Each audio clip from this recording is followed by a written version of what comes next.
25 de mayo de 1940, Estocolmo. En una habitación del tercer piso sobre un patio tranquilo en Karlaplan 4, en el elegante distrito oriental de Östermalm, donde embajadores, banqueros y lo mejor de la clase profesional de Estocolmo tenían sus apartamentos. 6 teletipos se alinean contra una pared. Las máquinas son estadounidenses, fabricadas por la Teletype Corporation de Chicago, requisadas a través de canales comerciales porque la Administración Real de Telecomunicaciones de Suecia no podía permitirse ser vista encargando equipo militar a un país en guerra. Cada máquina está conectada por un cable que atraviesa el suelo, baja por el conducto eléctrico del edificio, pasa bajo el patio y se introduce en el cable telegráfico troncal que transporta el tráfico alemán entre Berlín y Oslo a través de suelo sueco. Todo esto bajo un acuerdo de arrendamiento que el gobierno sueco había aceptado el 14 de abril, 6 semanas antes, después de que los alemanes ocuparan Noruega y pidieran a Estocolmo el uso de las líneas suecas. Las máquinas funcionan las 24 horas del día. Son extremadamente ruidosas. 5 mujeres jóvenes, reclutadas del personal de mecanografía de la Administración Real de Telecomunicaciones y con una autorización de seguridad basada en una única conversación con un oficial de defensa, se sientan en pequeñas mesas de madera detrás de los teletipos. Ellas empalman las cintas de papel que emergen de cada máquina en rollos más largos, marcando cada cinta con la hora de recepción y la línea de origen, y alimentan los rollos en un sistema de clasificación improvisado durante los últimos 4 días. Ya que el volumen de tráfico interceptado es superior a lo que cualquiera en el detalle criptográfico 4 del Estado Mayor de la Defensa sueco había previsto.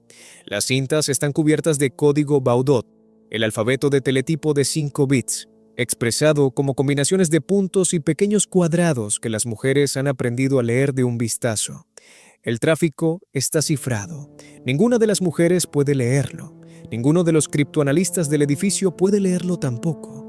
El cifrado está siendo producido por una máquina de criptografía alemana que nadie en Suecia ha visto jamás, cuyo mecanismo interno nadie en Suecia puede describir y cuya existencia solo se conoce porque los operadores alemanes enviaron ocasionalmente referencias sin código a ella durante las primeras semanas de uso del cable, llamándola Geheimschreiber, de El escritor secreto.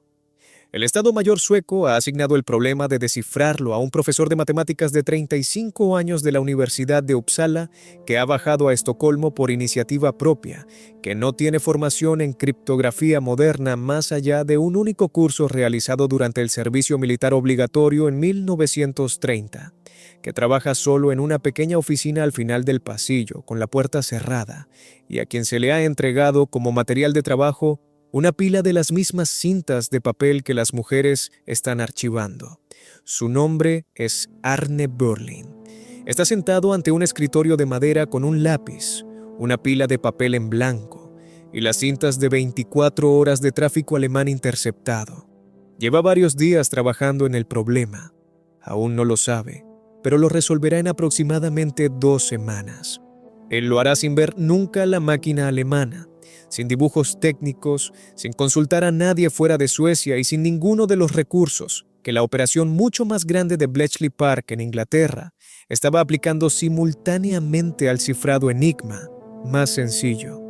Reconstruirá, basándose únicamente en el texto cifrado, una máquina que tenía 10 ruedas de codificación capaces de producir aproximadamente 893.000 billones de configuraciones diferentes, que la Wehrmacht, la Luftwaffe y la Kriegsmarine alemanas consideraban matemáticamente inquebrantable y que ningún otro servicio de inteligencia en el mundo lograría derrotar de la misma manera durante todo el transcurso de la Segunda Guerra Mundial. La hazaña se mantendrá bajo secreto oficial durante medio siglo. El hombre que la realizó se negaría, hasta su muerte en Nueva Jersey 46 años después, a explicar cómo lo había logrado. Cuando se le preguntaba, respondía con una sola frase que se ha convertido en la evasión más famosa de la historia de la criptografía. Un mago no revela sus trucos. Los operadores alemanes en la línea cuyo tráfico está descifrando actualmente aún no saben que sus comunicaciones están siendo violadas. Los mandos de la Wehrmacht en Oslo Trondheim y Narvik, cuyas órdenes pasan por este cable, no saben que copias de esas órdenes están siendo leídas por el Estado Mayor de la Defensa sueco, antes de que los destinatarios hayan terminado de descifrarlas en el lado alemán. El Geheimschreiber había sido diseñado por Siemens y Halske de Berlín para ser impenetrable. En mayo de 1940, en Estocolmo, estaba siendo penetrado por un hombre con un lápiz. Y para entender cómo fue posible, hay que comprender el tipo específico de mente que Arne Berling había llevado consigo a la pequeña oficina de Karlaplan 4, porque la mente que resolvió el Geheimschreiber no era la de un criptoanalista profesional, y la ausencia de formación profesional no fue algo incidental para la solución, sino que, de alguna manera específica, fue constitutiva de ella. Nació como Arne Karl August Berling el 3 de febrero de 1905 en Gotemburgo, en la costa oeste de Suecia, siendo el segundo hijo de Konrad Gustav Werner Berling, un antiguo capitán de barco que se había establecido en tierra para administrar las tierras de su familia en Dalsland, y Elsa Eva Elisabeth Rapp, hija de un oficial militar convertido en experto agrícola. El padre, según todos los testimonios de quienes lo conocieron, era un hombre pequeño, de temperamento violento, aficionado a los pantalones knickerbockers, a la caza, y propenso a hablarle a la gente con la que discrepaba sobre las personas a las que había disparado anteriormente. El matrimonio fracasó en 1908, cuando Arne tenía 3 años, y los 2 niños, Woke y Arne, fueron criados principalmente por su madre en una serie de traslados que no proporcionaron el tipo de infancia estable de la burguesía sueca, que habría producido un académico de tipo convencional. Arne era brillante de la manera en que los niños matemáticos lo son a veces, antes de que nadie los identifique como tales. Inquieto en las aulas, atraído por los fenómenos naturales y aburrido por el tipo de instrucción formal que pide a los niños demostrar que han memorizado hechos que ya han comprendido. Completó su educación secundaria en 1924, a los 19 años, y se matriculó en la Universidad de Uppsala, a 200 kilómetros al norte de Gotemburgo, con la intención de estudiar matemáticas. La intención fue modesta al principio. Obtuvo su Bachelor of Arts en 1926 y su licenciatura en Filosofía en 1928, recorriendo la progresión académica estándar escandinava a un ritmo que sugería competencia, más que la capacidad excepcional que demostraría más tarde. La competencia ocultaba algo más. Mientras otros estudiantes de Uppsala seguían las listas de lectura estándar y producían los conjuntos de problemas habituales, Berling desarrollaba en un cuaderno privado que no mostraba casi a nadie. Era un trabajo original en análisis complejo, que habría sido publicable en las principales revistas matemáticas europeas, si hubiera estado dispuesto a publicarlo. No lo estaba. Tenía estándares estéticos específicos sobre la forma en que debía presentarse un resultado matemático, y los estándares eran lo suficientemente exigentes como para que prefiriera dejar el trabajo sin publicar antes que hacerlo en una forma que consideraba incompleta. Este perfeccionismo le perseguiría profesionalmente durante el resto de su carrera. También produjo, tras años de elaboración privada, un método de trabajo específicamente adaptado al tipo de problema que resultaría ser el Geheimschreiber. A mediados de sus 20 años, ya era un experto en encontrar estructuras ocultas en objetos matemáticos cuya apariencia superficial no daba indicios de que tal estructura existiera. La interrupción que retrasó su doctorado también le dio la formación técnica que acabaría siendo más importante. Entre 1928 y 1929, mientras seguía trabajando en la tesis que finalmente aparecería en 1933 bajo el título Etudes sur un problème de majoration, Berling dejó Uppsala por un largo periodo en Panamá, donde cazó caimanes en las pantanosas tierras del interior de la zona del canal. El viaje de caza no fue, al estilo de las excursiones de su padre en Dalsland, un puro ejercicio recreativo. Fue un retiro matemático privado, llevado a cabo en el tipo de entorno físicamente exigente que algunas mentes específicas encuentran propicio para el pensamiento abstracto. Mientras estaba en Panamá, trabajando solo en condiciones de selva, sin acceso a bibliotecas ni correspondencia con otros matemáticos. Beurling produjo lo que más tarde se reconocería como una de las pruebas más elegantes de la conjetura de Denjoy en análisis complejo, un resultado al que el matemático finlandés Lars Ahlfors había llegado simultánea e independientemente por métodos diferentes en Helsinki. Los dos hombres aún no se conocían. Cuando se encontraron en 1934 en el Congreso Escandinavo de Matemáticos en Estocolmo, formarían la amistad profesional más estrecha de sus vidas. Y Ahlfors, que acabaría recibiendo la primera medalla Fields otorgada en matemáticas en 1936, describiría a Beurling en su funeral, medio siglo después, como el mejor amigo que jamás había tenido. El viaje de casa a Panamá terminó en 1929. Den Beurling regresó a Uppsala, cumplió el servicio militar obligatorio en 1930 y 1931, el requisito estándar para los hombres suecos de su generación, y durante ese servicio se encontró con el momento institucional específico que, 11 años más tarde, produciría el desciframiento del Geheimschreiber. Fue asignado sobre la base de una breve prueba de aptitud a un curso de criptoanálisis militar impartido por un oficial naval llamado Anderberg. El curso era el tipo de breve introducción a la seguridad de las comunicaciones en tiempo de guerra que se impartía a los oficiales subalternos en todo el ejército sueco en el periodo de entreguerras, y la mayoría de los estudiantes pasaban por él sin pena ni gloria. Beurling se distinguió de una manera que se volvió, en la pequeña comunidad criptográfica sueca, algo legendaria. Hacia el final del curso, Anderberg llevó al aula una Hagelin B21. Una máquina de cifrado comercial que el Estado Mayor sueco había comprado en 1925 al ingeniero de Estocolmo Boris Hagelin como parte de un programa para desarrollar equipos de cifrado que pudieran competir con la Enigma alemana. La B21 no era un equipo de juguete, era un producto comercial serio que se vendía a varios gobiernos. Anderberg la presentó a la clase como un ejemplo del tipo de máquina que el ejército sueco utilizaba para sus propias comunicaciones y cuyos principios de diseño debían comprender los estudiantes. Beurling, sentado al fondo de la sala, levantó la mano al final de la demostración y preguntó si podía tomar prestada la máquina para el fin de semana. Anderberg, tratando la petición como una expresión un tanto excéntrica de curiosidad académica, aceptó. Y Beurling se llevó la B21 a casa. El lunes por la mañana devolvió la máquina al aula y presentó a Anderberg una solución criptoanalítica completa de su sistema de generación de claves, derivada únicamente del texto cifrado, lograda en un solo fin de semana en su apartamento, usando solo lápiz y papel. Anderberg comprendió inmediatamente que el estudiante que tenía delante no era un alumno ordinario. El aparato de inteligencia militar sueco es pequeño en un país pequeño, y la información sobre talentos específicos viaja por él con eficacia.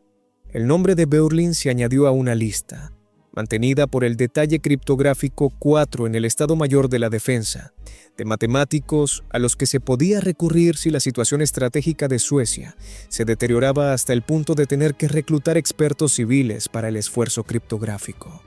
Regresó a la vida académica. Completó su doctorado en 1933, se convirtió en docente en Uppsala ese mismo año y fue nombrado profesor de matemáticas en Uppsala en 1937, a la edad de 32 años, una edad temprana para una cátedra sueca y un indicio de la estima en que sus colegas, a quienes se les había permitido verla, tenían su obra inédita. Se casó con Britta Lisa Sofia Osberg en 1936. Tuvieron 2 hijos. Per Henrik en 1936 y una hija, Cristina, en 1938. El matrimonio fracasó en 1940, en los mismos meses en que el problema del Geheimschreiber estaba a punto de ser puesto ante él, y el fracaso del matrimonio pudo haber contribuido a la disposición con la que abandonó Uppsala por el trabajo a tiempo completo en Estocolmo en la primavera de ese año. No discutió el divorcio con sus colegas. No discutía, en general, asuntos personales con nadie que no fuera Lars Ahlfors, que vivía en Helsinki y que pronto se vería desplazado por la invasión soviética de Finlandia que dio lugar a la Guerra de Invierno. A finales de la década de 1930, Beurling ya era uno de los analistas matemáticos más originales de Europa, trabajando en la intersección del análisis armónico, el análisis complejo y la teoría del potencial, con resultados que más tarde se conocerían como el teorema de factorización de Beurling, el teorema de Beurling-Alfors sobre aplicaciones cuasi conformes y el teorema de Beurling-Maliavin en la teoría de funciones. Ninguno de estos resultados tenía conexión obvia con la criptografía. Eran matemáticas puras, realizadas al más alto nivel de abstracción que permitía la disciplina, pues en un país que aún no estaba en guerra y que tenía todas las razones para esperar, dada su neutralidad formal, que no lo estaría. La conexión, cuando llegó, lo hizo a través de la puerta de su oficina en Uppsala en forma de una llamada telefónica del capitán Eskil Gester, del Departamento de Criptografía del Estado Mayor de la Defensa. No hubo que pedírselo 2 veces. Estaba en el tren hacia Estocolmo al final de la semana. La situación estratégica que sacó a Beurling de la vida académica se había desarrollado con una rapidez que el Estado Mayor sueco no había previsto del todo y de la que el público sueco no era generalmente consciente. El 9 de abril de 1940, la Wehrmacht alemana había invadido Dinamarca y Noruega en la operación que los alemanes bautizaron como Weserübung. Dinamarca cayó en un solo día. La resistencia noruega duró más, pero a principios de junio, el gobierno noruego había escapado a Gran Bretaña y el país estaba bajo ocupación alemana. El 10 de abril, el día después de que comenzara la invasión, el ministro alemán en Estocolmo visitó el Ministerio de Asuntos Exteriores sueco y solicitó permiso para que las comunicaciones militares alemanas entre Berlín y Oslo utilizaran el cable telegráfico de la costa oeste sueca, que corría hacia el norte a lo largo de la costa occidental de Suecia, y era la ruta de telecomunicaciones más eficiente entre Alemania y el recién ocupado territorio noruego. El gobierno sueco comprendió inmediatamente lo que se le pedía. El rechazo provocaría una respuesta militar alemana que Suecia, con su pequeño ejército y su específica vulnerabilidad geográfica, no estaba en condiciones de absorber. La aceptación proporcionaría al ejército alemán una base de comunicaciones fiable para la ocupación de Noruega. Había una tercera opción, que el Estado Mayor sueco había estado considerando discretamente desde el día en que Noruega fue invadida. Aceptar la petición alemana, arrendar las líneas e intervenirlas. La ley sueca de telecomunicaciones, en sus disposiciones de emergencia para tiempos de guerra, permitía la interceptación de líneas extranjeras alquiladas que pasaran por territorio sueco. Los alemanes eran conscientes de este riesgo en principio y se protegían de él cifrando el tráfico. El Estado Mayor sueco también era consciente del riesgo y concluyó que el cifrado podía ser derrotado. El arrendamiento se acordó el 14 de abril. Entonces, con respuestas deliberadamente retrasadas calculadas para evitar sospechas de que Suecia tuviera alguna intención específica respecto al cable. A finales de abril, los operadores alemanes en la línea ya estaban discutiendo la inminente introducción del Geheimschreiber, el escritor secreto, el nuevo dispositivo de cifrado alemán que estaba a punto de hacerse cargo del cifrado de todo el tráfico serio entre Berlín y Oslo. El 21 de mayo de 1940, el detalle criptográfico 4 estableció una estación de interceptación permanente en Karlaplan 4, con el equipo y el personal que finalmente se convertirían en el Forsvarets Radioanstalt, el establecimiento de radio de la Defensa Nacional Sueca, la agencia que hasta hoy gestiona la inteligencia de señales para el Reino de Suecia. La estación de interceptación estuvo operativa desde su primer día. El tráfico fluía continuamente, el cifrado resistía. Durante 4 días, el esfuerzo criptográfico sueco estuvo frente a la mayor oportunidad de inteligencia de la historia de Suecia, sin capacidad de leer lo que estaban interceptando. Beurling había sido traído de Uppsala a tiempo parcial al principio, a finales de abril, para ayudar con el análisis inicial de lo que el detalle criptográfico esperaba que fuera un sistema de cifrado relativamente estándar. Para el 25 de mayo, cuando los primeros volúmenes sustanciales de tráfico del Geheimschreiber empezaron a fluir por la interceptación, su papel se había ampliado.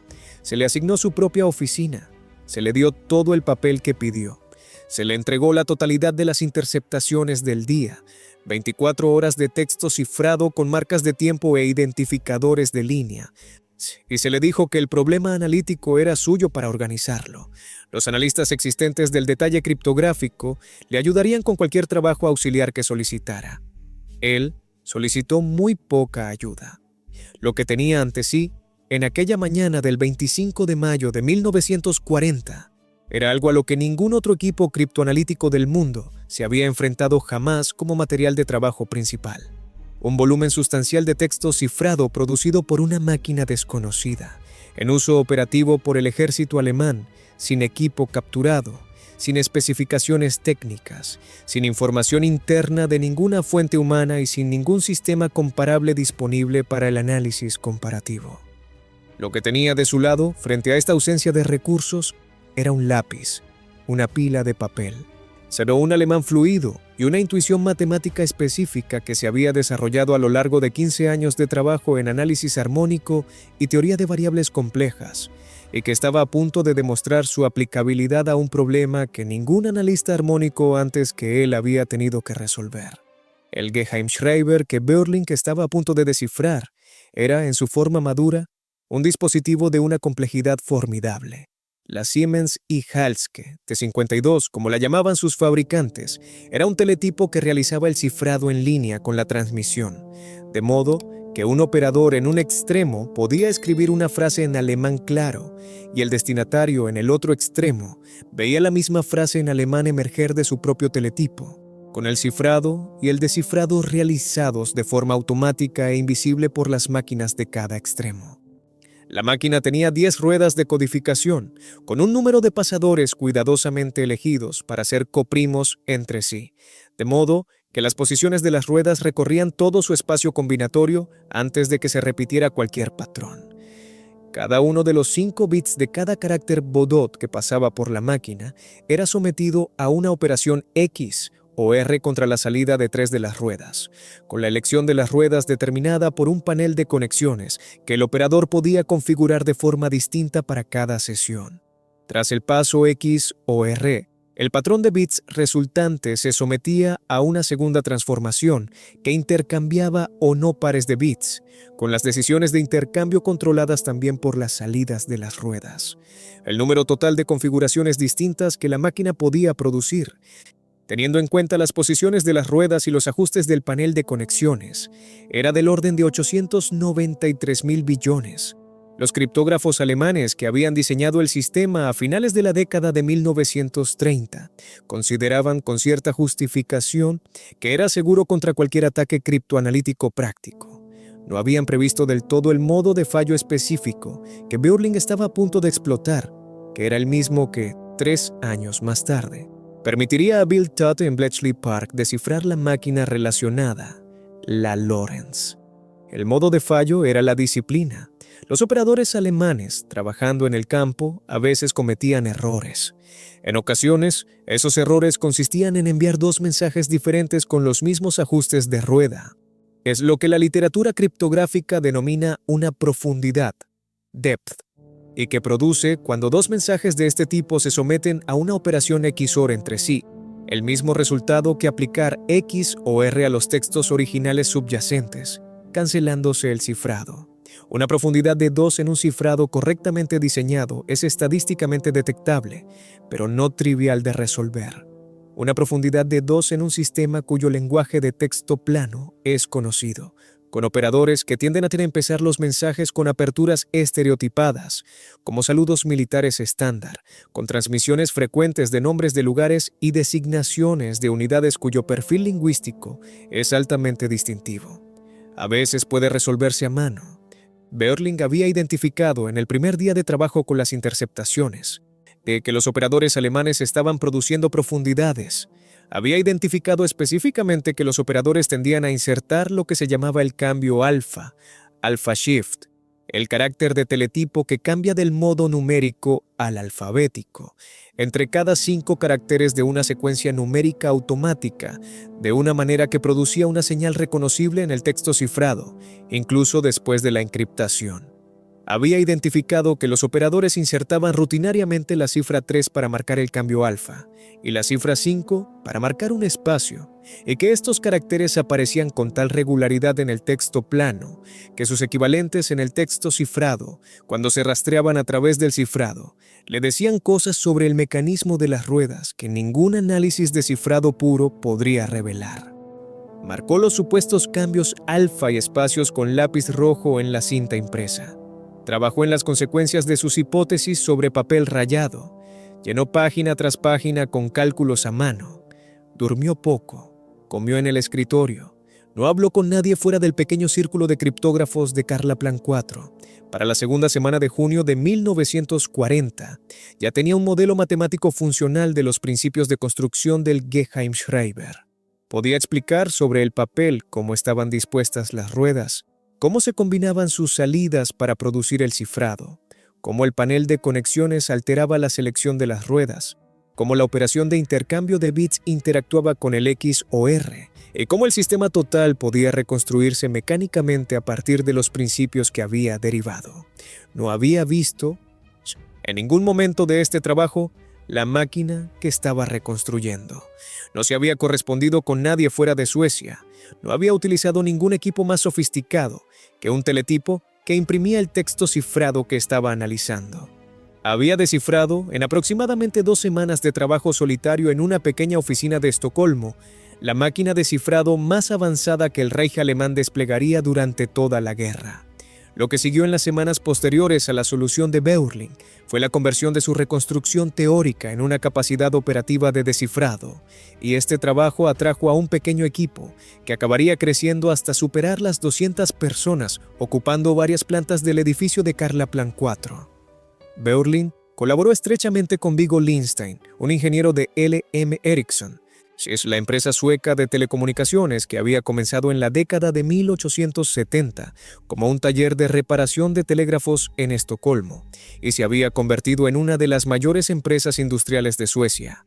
Lindstein y Börling, trabajando a partir del modelo matemático de este último, diseñaron y construyeron un dispositivo mecánico de descifrado que era, en su principio de funcionamiento, el inverso de la T-52 alemana. Un operador escribía el texto cifrado alemán en un teletipo conectado al dispositivo. El aparato realizaba el descifrado mecánicamente, utilizando ruedas, paneles de conexiones y circuitos que reflejaban la reconstrucción de Börling del diseño alemán. El texto plano emergía en una cinta de papel que salía de un segundo teletipo. Todo el proceso duraba segundos por mensaje. El personal que las manejaba llamaba a las máquinas Apparaten, el aparato, y por convención de la época eran operadas por mujeres jóvenes contratadas del personal de mecanografía de la Administración Real de Telecomunicaciones, porque la mecanografía era una habilidad codificada como femenina en la Suecia de 1940, y porque el Estado Mayor de la Defensa no carecía de mecanógrafas cualificadas que pudieran pasar la autorización de seguridad y ser puestas a trabajar en turnos rotativos de 24 horas. Para el otoño de 1940, la operación producía mensajes alemanes descifrados en flujo continuo, día y noche, distribuidos en resúmenes clasificados a los oficiales superiores del Estado Mayor de la Defensa, al Departamento de Inteligencia y a un pequeño número de funcionarios del gabinete autorizados por el Comandante Supremo de las Fuerzas Armadas Suecas para recibirlos. En el momento álgido de la operación, en el invierno de 1942 a 1943, aproximadamente 175 personas trabajaban en el tráfico del Geheimschreiber en Karlaplan 4, lo que representaba casi la mitad de todo el personal del servicio criptográfico sueco. La operación leía día a día las órdenes que el alto mando alemán enviaba a sus fuerzas en la Noruega ocupada y el norte de Finlandia, el tráfico diplomático entre el Ministerio de Asuntos Exteriores alemán en Berlín y la Embajada alemana en Estocolmo, los movimientos de personal de las unidades de la Wehrmacht, las requisiciones de suministros de las guarniciones alemanas en Trondheim, Narvik y Kirkenes, y, lo que es más trascendental, la planificación militar alemana para las operaciones de 1941 que cambiarían el curso de la guerra, la inteligencia que surgió de Karlaplan 4 en la primavera de 1941. Fue, bajo cualquier estándar de evaluación, uno de los productos de inteligencia más importantes producidos por cualquier servicio de inteligencia aliado o neutral en toda la guerra. Y el hecho de que no lograra alterar el resultado estratégico que predijo es una de las ironías más dolorosas de la historia de la inteligencia del siglo XX. Desde los primeros meses de 1941, los descifrados del Geheimschreiber en Karlaplan 4 empezaron a mostrar con creciente especificidad que la Wehrmacht alemana se preparaba para invadir la Unión Soviética. Los descifrados mostraban movimientos de tropas hacia el este a través de Finlandia, que solo podían ser preparativos para un ataque contra las posiciones soviéticas en los teatros báltico y del noroeste. Mostraban requisiciones de suministros de la Wehrmacht para operaciones cuya escala no podía justificarse por ningún propósito defensivo. Mostraban, en el tráfico diplomático entre Berlín y Estocolmo, las evaluaciones políticas alemanas de la probable respuesta soviética a un ataque sorpresa. En junio de 1941, el Estado Mayor de la Defensa sueco tenía una imagen lo suficientemente completa de las intenciones alemanas como para predecir, con considerable confianza, la fecha en que comenzaría el ataque. El ataque comenzó el 22 de junio de 1941, la fecha en la que la predicción sueca lo había situado. La inteligencia había sido compartida a través de canales que operaban con la discreción que requería la posición sueca, con representantes británicos en Estocolmo, quienes la habían pasado a través de Londres a Moscú, donde se unió a las advertencias que Stalin recibía simultáneamente de sus propios servicios de inteligencia, de los británicos, de los estadounidenses, del espía comunista Richard Sorge en Tokio y de otras diversas fuentes que habían llegado a la misma conclusión a través de métodos diferentes. Stalin, trabajando a partir de una lógica interna de desconfianza que clasificaba todas las advertencias de un inminente ataque alemán como provocaciones anglo-estadounidenses diseñadas para arrastrar a la Unión Soviética a la guerra, ignoró cada una de estas advertencias, incluida la inteligencia de Beurling que había sido pasada a través de Londres. Cuando se produjo el ataque alemán en la mañana del 22 de junio de 1941, las fuerzas soviéticas en los distritos militares occidentales fueron sorprendidas esencialmente desprevenidas, con sus aviones en tierra, sus unidades de vanguardia sin desplegar y sus estructuras de mando incapaces de responder coherentemente a la magnitud de lo que les golpeaba. Al final del primer día, más de 1,000 aviones soviéticos habían sido destruidos. Al terminar el primer mes, la Wehrmacht se encontraba a 400 kilómetros dentro del territorio soviético. La inteligencia que Beurling había extraído de las cintas de Karlaplan era correcta. Había sido entregada y había sido ignorada por la única persona cuya decisión podría haber cambiado las consecuencias. No hay registro de que Beurling hablara alguna vez sobre este resultado específico. Tampoco hay registro de que le sorprendiera. Había crecido en un mundo en el que el trabajo de producir información precisa se entendía como algo totalmente independiente de la labor de actuar basándose en dicha información. Y la personalidad que había surgido de su formación matemática en Uppsala era una que no invertía capital emocional en resultados que no podía controlar. Las contramedidas alemanas, cuando llegaron, no lo hicieron porque los alemanes sospecharan de Beurling, sino debido a una brecha de seguridad desde una dirección totalmente distinta. Para el verano de 1942, la operación de la Geheimschreiber en Karlaplan 4 producía inteligencia con tal consistencia y especificidad que su existencia había llegado a oídos de un pequeño número de personas ajenas al establecimiento criptográfico sueco inmediato. Entre esas personas se encontraba el coronel Reino Hajamaa, el agregado militar finlandés en Estocolmo, quien había sido informado del avance sueco como parte de la amplia cooperación de inteligencia entre Suecia y Finlandia, desarrollada durante el periodo en que ambos países navegaban las complejidades estratégicas de la guerra de continuación contra la Unión Soviética. El ejército finlandés, en sus propios servicios de inteligencia, había estado trabajando para descifrar los códigos soviéticos y había tenido un éxito parcial. La relación de inteligencia sueco-finlandesa era más cálida que la relación política formal entre ambos gobiernos, y esa calidez produjo, en el lado finlandés, ciertas suposiciones sobre qué se podía discutir y con quién.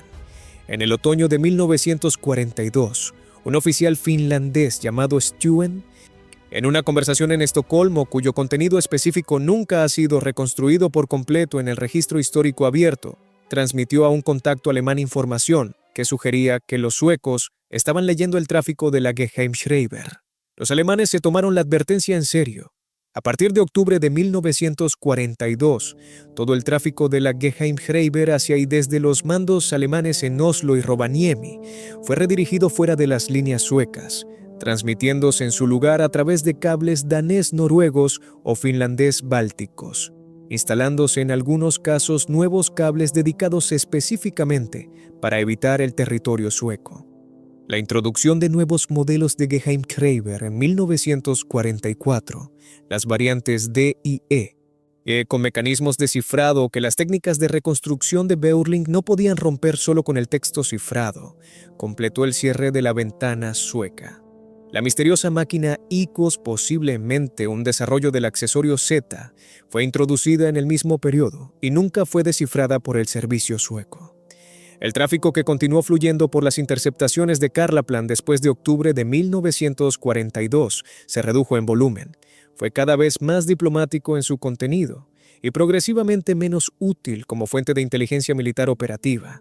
El tráfico de la Geheimschreiber alemana fue descifrado y leído continuamente por Suecia desde junio de 1940 hasta mayo de 1943. En un periodo de casi 3 años en el que el Estado Mayor sueco tuvo lo que equivalía a un acceso directo a las comunicaciones estratégicas de la Wehrmacht en el norte de Europa. Después de mayo de 1943, la fuente se agotó. El propio Beurling, a mediados de la guerra, ya se estaba alejando del trabajo diario en Karlaplan 4. Regresaba a Uppsala durante parte de cada año académico. Reanudó su investigación matemática pura. Siguió asesorando en problemas criptográficos, pero cada vez más por correspondencia, en lugar de la presencia diaria en la estación de interceptación que había caracterizado su trabajo en 1940 y 1941. El conocimiento institucional que había integrado en la operación estaba, para entonces, distribuido en un equipo que ya no requería su supervisión directa, y la operación siguió produciendo resultados sin él. La vida personal que transcurría paralelamente a este trabajo profesional era característicamente reservada. Se había separado de Brita en 1940 y no volvería a casarse hasta 1950, cuando contrajo matrimonio con Karin Lindblad, una estudiante de doctorado en bioquímica de Uppsala, 20 años menor que él, que le acompañaría durante la segunda mitad de su carrera. El primer matrimonio había tenido un hijo, Per Henrik, que moriría en 1962 a la edad de 25 años en circunstancias que Beurling no discutió públicamente, y una hija, Cristina, más tarde conocida como Jane, que moriría en 1992. Las pérdidas personales acumuladas que sufrió a lo largo de su vida incluyeron el fracaso del primer matrimonio, la muerte prematura de su hijo y el fallecimiento final de su hija. De todo ello, sobrellevado sin el tipo de reconocimiento público que la escritura biográfica sueca de la posguerra normalmente habría incluido para una figura de su eminencia. Era, según el testimonio de quienes le conocieron, un hombre que no hablaba del dolor. También era, según el mismo testimonio, un hombre capaz de una profunda amabilidad personal cuando la situación lo requería.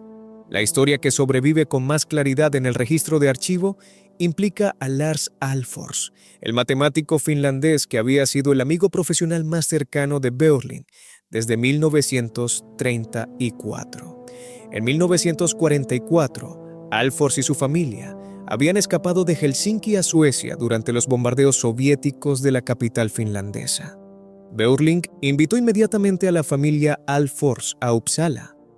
Ayudó a establecerlos en la vida académica sueca y reanudó la estrecha colaboración de trabajo que había quedado suspendida por la guerra. Mientras la familia Alfors estaba en Suecia, su pequeño hijo Christopher, jugando en casa, hizo contacto con un cable eléctrico expuesto y murió por la descarga resultante. Alfors se encontraba en un viaje de conferencias en Uppsala cuando llegó la noticia. La escuchó primero de labios de Beurling, quien había sido informado por teléfono antes de que se pudiera localizar a Alfors, y quien asumió la tarea de comunicar la muerte al padre del niño en persona. A Elfors, escribiendo sobre aquel momento más de 4 décadas después, lo describió como un modelo de conducta humana en una situación de dificultad imposible. Escribió que la extraordinaria sensibilidad de Börjling al manejar aquella conversación había elevado su amistad a un nivel de intimidad que no había experimentado antes con nadie. Cuando Börjling murió en noviembre de 1986, Elfors viajó de Helsinki a Princeton para pronunciar el panegírico en su funeral. Comenzó el discurso con una sola frase que luego no amplió. Arne Börjling fue el mejor amigo que jamás tuve. La carrera de posguerra que siguió Börjling fue la de un hombre que había llegado a sentir que Uppsala le había dado lo que podía darle y que la siguiente fase de su trabajo requería un entorno diferente. Ejerció como profesor visitante en Harvard durante el año académico 1948 a 1949. Regresó a Uppsala. En 1952 había decidido abandonar Suecia permanentemente. Y en 1954 aceptó una cátedra permanente en el Instituto de Estudios Avanzados de Princeton, la institución de investigación fundada en 1930, que se había convertido en la posguerra, en el principal punto de encuentro de las mentes matemáticas y físico-teóricas más originales del mundo occidental. La oficina que se le asignó en el instituto había sido ocupada anteriormente por Albert Einstein, fallecido en 1955. El traspaso de la oficina de Einstein a Börjling fue, en el pequeño e intensamente consciente del status mundo de las matemáticas de Princeton, una declaración específica sobre la estima en que el instituto tenía a su nuevo fichaje sueco. Börjling ocupó esa oficina el resto de su vida laboral. Produjo, durante sus años en Princeton, el trabajo en análisis armónico y teoría de operadores que establecería su lugar en la historia de las matemáticas del siglo XX. Supervisó a estudiantes de doctorado que se convertirían en destacados matemáticos, como Lennart Carlsson y Carl Gustav Esseen. Trabajó estrechamente con el matemático francés Paul Malyavin, con quien produjo el teorema de Börjling-Malyavin sobre el radio de completitud de los sistemas exponenciales, uno de los resultados fundacionales de la teoría de funciones moderna. Reanudó su colaboración con Elfors, que ahora estaba en Harvard, sobre aplicaciones cuasi conformes. Publicó de la manera lenta y exigente que había caracterizado su trabajo desde los años 20, resultados que otros matemáticos consideraban terminados y el propio Börjling consideraba preliminares. Nunca escribió el libro de texto sobre su propia obra que varias editoriales le pidieron. Nunca produjo una autobiografía ni unas memorias. Nunca concedió una entrevista pública sostenida sobre la Geheimschreiber. Cuando se le preguntaba por el desciframiento del código, daba variaciones de una única respuesta. Un mago no revela sus trucos. El interlocutor solía comprender tras la segunda o tercera repetición que no obtendría más información. El establecimiento criptográfico sueco, por su parte, mantuvo el secreto de la operación de la Geheimschreiber como una cuestión de política de Estado hasta finales de la década de 1960, cuando empezaron a aparecer los primeros relatos desclasificados, y de forma detallada solo tras la publicación del libro Codebreakers de Bengt Beckman en 1996, 10 años después de la muerte de Börjling. Murió en Princeton el 20 de noviembre de 1986, a la edad de 81 años. Su cuerpo fue devuelto a Suecia para ser enterrado en el Norra Begravningsplatsen, el cementerio del norte, en Solna, a las afueras de Estocolmo. Al funeral asistieron colegas, estudiantes, familiares y un pequeño número de representantes del estamento de defensa sueco, cuya presencia no fue reconocida oficialmente en los relatos publicados del servicio. La tumba es sencilla. La lápida indica su nombre y sus fechas. No menciona la Geheimschreiber, no menciona Princeton, ni Uppsala, ni el Instituto de Estudios Avanzados.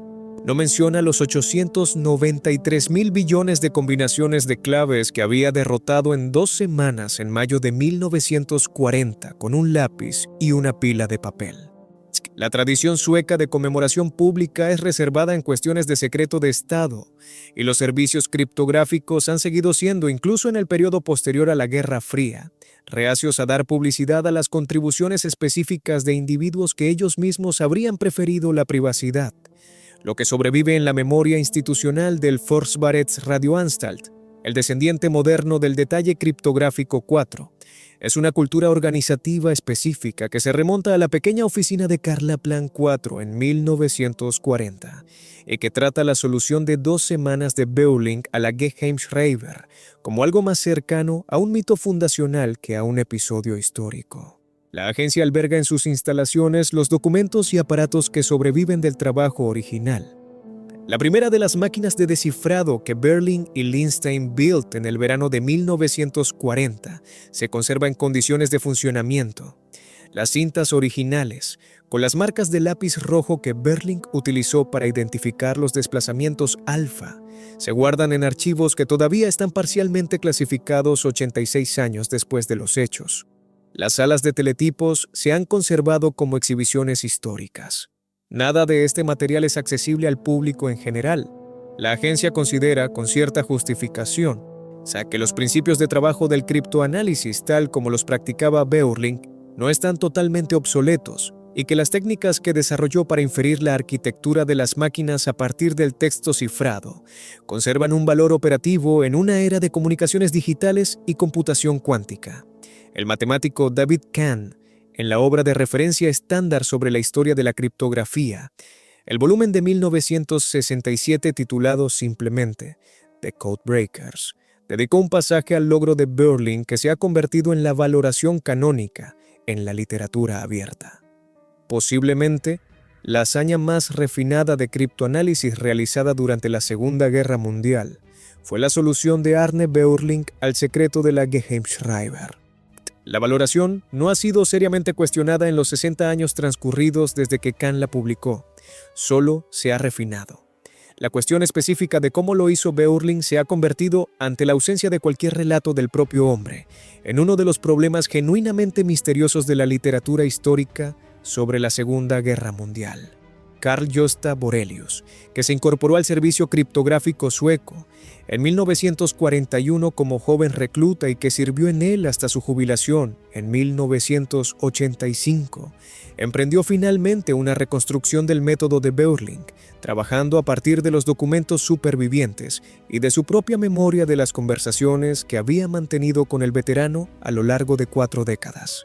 La reconstrucción de Borelius, publicada a finales de los años 90, que sugería que Beurling había basado su análisis inicial en 24 horas de tráfico interceptado el 25 de mayo de 1940, que había identificado la estructura de profundidad en su primer día de trabajo, que había utilizado los marcadores de desplazamiento alfa y los marcadores de espacio para desarrollar una hipótesis sobre el mecanismo a nivel de bits del cifrado, y que había verificado la hipótesis contra el tráfico del 27 de mayo. La reconstrucción es plausible. Es coherente con las pruebas documentales que sobreviven. Es coherente con lo que sabemos sobre el diseño de la Geheimschreiber y con lo que sabemos sobre los tipos de errores de los operadores que la disciplina de comunicaciones de la Wehrmacht de 1940 estaba produciendo. No explica, sin embargo, el salto intuitivo específico que permitió a Beurling reconocer, a partir del texto cifrado por sí solo, la estructura de una máquina que nunca había visto. El propio Borelius, cuando se le preguntó directamente si su reconstrucción capturaba lo que Beurling había hecho en realidad, fue característicamente cuidadoso. Dijo que podía explicar un camino a través del problema que llegaría a la respuesta de Beurling. Dijo que no podía estar seguro de que Beurling hubiera tomado ese camino. El camino que él podía explicar requería intuiciones sobre la tecnología de las telecomunicaciones que Borelius había desarrollado a lo largo de 40 años de trabajo profesional. Beurling, en mayo de 1940, no tenía 40 años de experiencia en telecomunicaciones. Había tenido un curso de 6 semanas en 1930 y un solo fin de semana, con una Hagelin B21. La discrepancia entre los recursos de los que disponía Beurling y la respuesta que produjo es el hueco específico que la reconstrucción histórica no ha sido capaz de cerrar. Es, quizás, el hueco que el propio Beurling protegía cuando se negaba, durante el resto de su vida, a discutir el trabajo en detalle.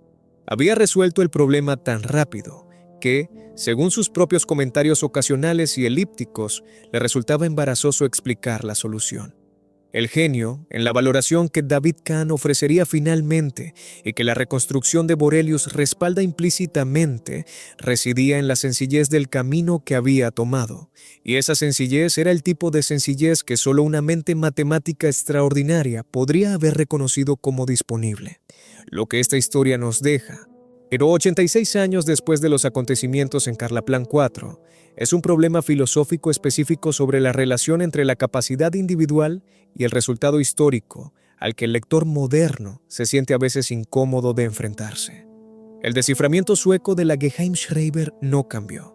En un recuento final, la trayectoria de la Segunda Guerra Mundial de la manera en que a veces se atribuye al desciframiento británico de Enigma el haberla cambiado. La inteligencia más trascendental que produjo el trabajo de Börjling, las advertencias de la Operación Barbarroja en la primavera y principios del verano de 1941, fue entregada a las personas que debían actuar en consecuencia y fue ignorada.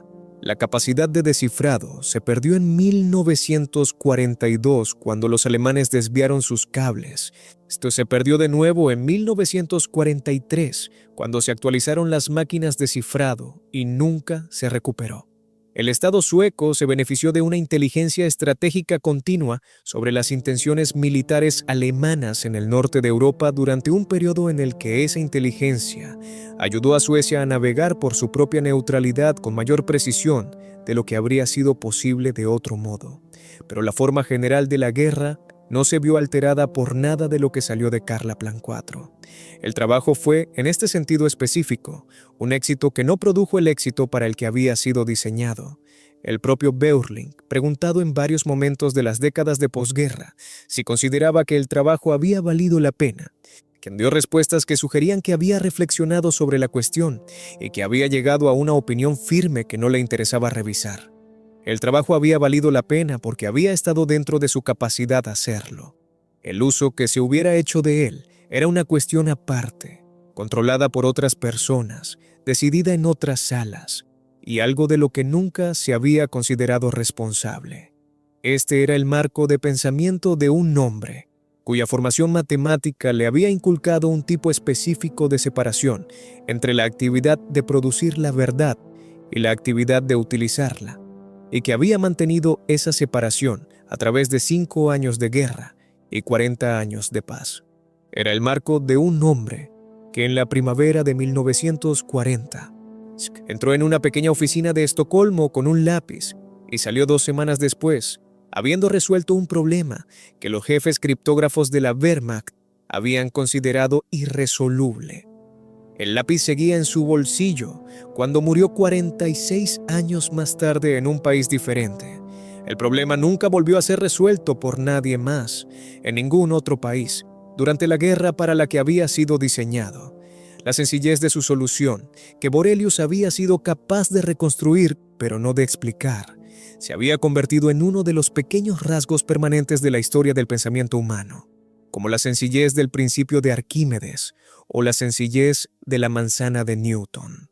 Un caso en el que una sola mente había localizado por medios que la propia mente no pudo articular posteriormente, la visión estructural específica que todas las demás mentes habían pasado por alto. En el pequeño museo de Carlaplan que el Forsvarets Radioanstalt abre ocasionalmente a grupos seleccionados de visitantes, las máquinas de descifrado originales permanecen en sus estantes, protegidas del polvo, con clima controlado, ya no en uso operativo, pero mantenidas en condiciones funcionales por respeto institucional a lo que una vez hicieron posible.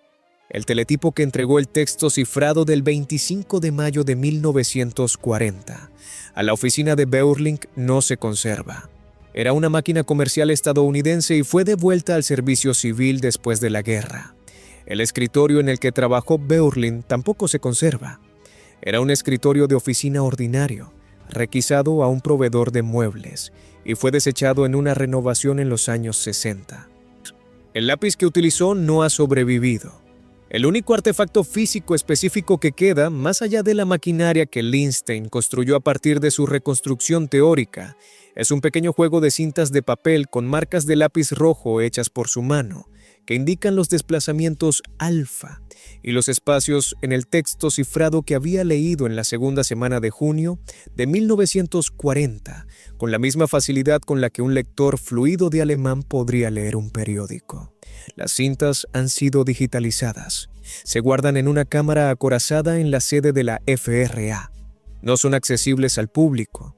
El texto cifrado en ellas es, para los estándares de 1940, inquebrantable. Para los estándares de 1986, cuando murió Beurling, seguía siendo genuinamente difícil de romper. Para los estándares de 2026, da con la potencia de cálculo moderna aplicada a un texto cifrado histórico, cuya arquitectura de máquina subyacente ha sido completamente reconstruida. El texto cifrado es trivialmente descifrable en segundos. El trabajo que a Beurling le llevó 2 semanas de pensamiento solitario en mayo y junio de 1940, le lleva a un ordenador portátil moderno una fracción de segundo. La fracción de segundo no comprime en ninguna medida significativa el logro. El logro sigue siendo el trabajo de encontrar la estructura cuando nadie sabía que la estructura existía. La compresión del trabajo computacional posterior en milisegundos es un tributo a lo que Beurling había encontrado originalmente, no una disminución de ello. La estructura es el descubrimiento. La velocidad de la reconstrucción posterior es solo ingeniería. Y en el pequeño cementerio del norte en Solna, donde su cuerpo fue devuelto en 1986, la lápida no da indicio alguno de nada de esto, al estilo de la sobriedad funeraria sueca, que insiste en que la tumba de un nombre es para su nombre y sus fechas, y el silencio entre ambos. El visitante que conoce la historia puede detenerse ante la tumba y reflexionar sobre lo ocurrido en la pequeña oficina de Karlaplan 4 en mayo y junio de 1940. Cuando un profesor de matemáticas de Uppsala, con un lápiz y una pila de papel, realizó la solución de un problema que los jefes criptógrafos del Reich alemán habían considerado imposible, y el visitante que no conoce la historia puede pasar por delante de la tumba sin registrar nada más que el minimalismo sueco estándar que caracteriza a otras 10.000 tumbas en el mismo cementerio. El hombre habría preferido, en conjunto, al segundo tipo de visitante. Pasó su vida negándose a dar publicidad a un trabajo que consideraba autoexplicativo en sus resultados y que no necesitaba de celebración personal en sus orígenes. Se negó a explicar cómo había descifrado la Geheimschreiber. Se negó a escribir la autobiografía que varios editores le habían pedido. Rechazó, casi por una cuestión de estética personal, el tipo de reconocimiento público que otros hombres en su posición habrían cultivado activamente. Lo que dejó tras de sí, en forma de matemáticas y en forma de la institución en la FEA, que remonta su fundación a la pequeña oficina de Karlaplan 4, fue el trabajo en sí mismo, en su forma terminada, divorciado de la personalidad que lo había producido. Este era el tipo de legado que un matemático de su generación consideraba el único legado que merecía la pena dejar. El trabajo sobrevive. La personalidad se ha perdido en gran medida. El lápiz que rompió la Geheimschreiber ha desaparecido. La estructura que el lápiz reveló forma ahora parte de la arquitectura de referencia estándar para la historia de la criptografía del siglo XX, y seguirá siéndolo mientras la criptografía siga siendo una materia de estudio para los seres humanos. 2 semanas, un lápiz, una pila de papel, 893.000 billones de combinaciones. Un mago no revela sus trucos. El sueco que descifró los códigos nazis no quería, al final, que nadie supiera cómo lo había hecho. Lo que quería era que el trabajo se hiciera. El trabajo se hizo. El resto es silencio. Sí, al estilo del silencio sueco que trata los asuntos que han sido zanjados y que ya no requieren discusión. Es decir, completa y sin explicaciones, y que es quizás la única forma de monumento que los matemáticos de su particular clase habrían considerado apropiada para el tipo de trabajo que realizaron. 2 semanas, un lápiz, una pila de papel, un hombre solo en una pequeña oficina de Estocolmo, leyendo el tráfico secreto de la Wehrmacht como otros leen el periódico de la mañana. Cuéntanos en los comentarios. Si hubieras sido un funcionario sueco en junio de 1941, con el descifrado de Bürling en tus manos prediciendo la invasión alemana de la Unión Soviética, sabiendo que Stalin no creería la advertencia, sabiendo que millones de vidas dependían de un hombre que se negaba a escuchar, ¿qué habrías hecho con el papel en tu mano? Deja tu respuesta abajo. Suscríbete para el próximo capítulo de la historia de los hombres que cambiaron las guerras desde habitaciones que nadie sabía que existían. Si esta historia te hizo reconsiderar lo que una mente con un lápiz puede hacer, dale a me gusta para que el algoritmo se la envíe a cada persona que todavía cree que el genio se anuncia a gritos. Compártela con alguien que necesite oír hablar de las guerras silenciosas libradas en la sombra. Ahora, mira este siguiente video.